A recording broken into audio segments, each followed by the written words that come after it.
Guys এসে গেছি তোমাদের জন্য একটি নতুন রেসিপি নিয়ে। স্পেশাল বাটা মাছের ঝোল।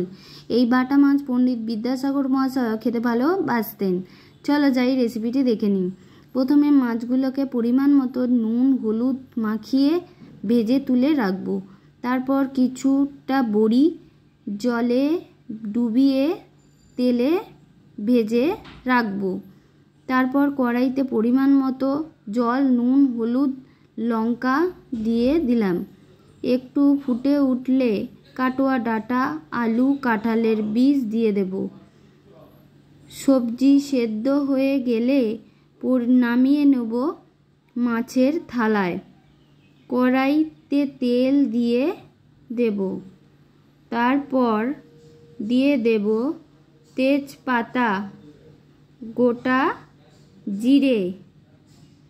ফুটে উঠলে টমেটো ও জিরের গুঁড়ো দিয়ে কষিয়ে নেব।